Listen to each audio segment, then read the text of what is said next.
Прошлую субботу мы с вами разобрали, почему уверенный ответ искусственного интеллекта нельзя сразу принимать за факт. Полный выпуск по ссылке на экране и в описании в закрепленном комментарии. А сегодня в рубрике «Разбор без пациента» покажу один маленький практический прием. 3 вопроса, которые стоит задать искусственному интеллекту после первого красивого ответа. Без пациента, без МИС, без выписок и без клинических решений. Только простая врачебная практика. Не спорить с искусственным интеллектом, не верить ему сразу, а спокойно проверить границы ответа. Если вы на канале впервые, представлюсь. Меня зовут Алексей Гордеев. Я врач-фтизиатр. Вы на канале «Искусственный интеллект для врачей».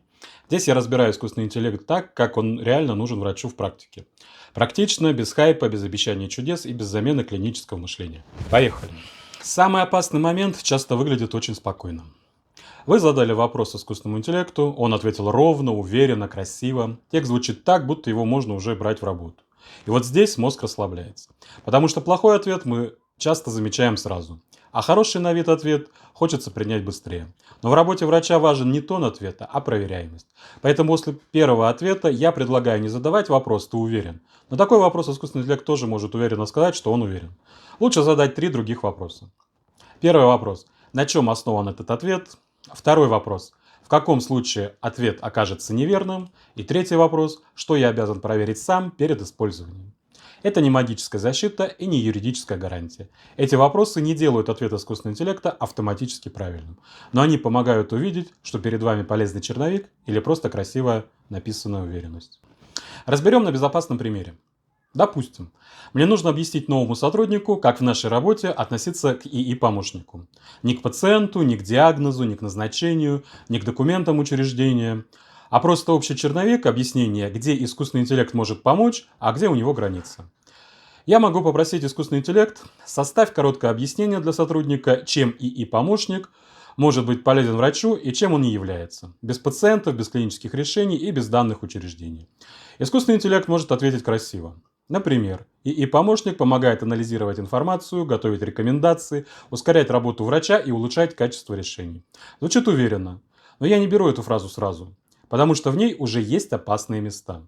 Готовить рекомендации. Какие именно рекомендации?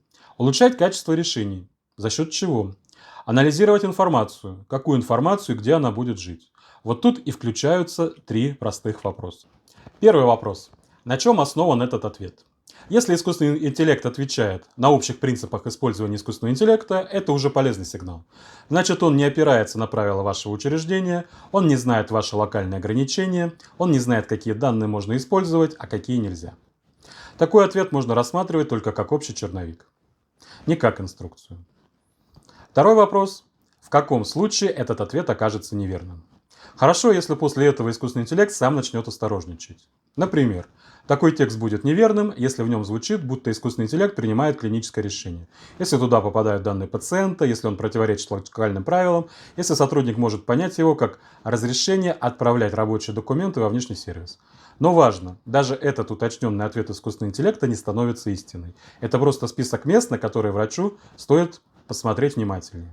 Третий вопрос. Что я обязан проверить сам перед использованием? И вот здесь должна появиться взрослая часть работы. Проверить, нет ли данных пациента, не звучит ли текст как медицинская рекомендация, не обещает ли он того, чего искусственный интеллект не должен обещать, не противоречит ли он правилам учреждения. Проверить, кто отвечает за итоговый текст. И после этого ответ искусственного интеллекта становится не готовым документом, а материалом для редактуры, то есть черновиком. Хороший результат после 3 вопросов – это не когда искусственный интеллект сказал «все верно, используйте». Наоборот, хороший результат, когда ответ стал осторожнее, когда появились ограничения, когда стало видно, что именно должен проверить человек, когда из уверенного текста получился нормальный рабочий черновик, который можно спокойно редактировать. А плохой признак, если после уточняющих вопросов искусственный интеллект только добавляет уверенности, но не показывает основания, границы и проверку человека. Тогда такой ответ лучше не тащить дальше. И важная красная граница. Сегодняшний прием не означает, что можно отправлять в искусственный интеллект реальные выписки, данные пациента, скриншоты МИС, назначения, анализы или документы учреждения. Если в задаче появляется конкретный пациент, клиническое решение, рабочий документ или внутренний регламент, это уже не быстрый разбор без пациента. Это отдельная зона осторожности. И ее нельзя закрыть 3 вопросами к искусственному интеллекту. В полном субботнем выпуске я подробнее разбирал, почему уверенность искусственного интеллекта не равна достоверности и как врачу это проверить. Ссылка на это видео в описании и в закрепленном комментарии. А сегодняшний прием можно оставить себе как маленькую карточку. На чем основан ответ, когда он будет неверным и что я проверяю сам. Если после этих вопросов ответ стал понятнее, осторожнее и проверяемее, его можно использовать как черновик. Если нет, это просто красивая гипотеза. В следующем большом выпуске мы разберем похожую, но еще более приземленную ситуацию, когда искусственный интеллект помогает писать документ. Там соблазн еще сильнее, потому что текст выглядит почти готовым. Но вопрос остается тем же: кто отвечает за итоговый результат? А для следующих выпусков «Разбор без пациента» можно написать вопросы в комментариях. Только без персональных данных, без выписок и без документов учреждений. Меня зовут Алексей Гордеев. До встречи.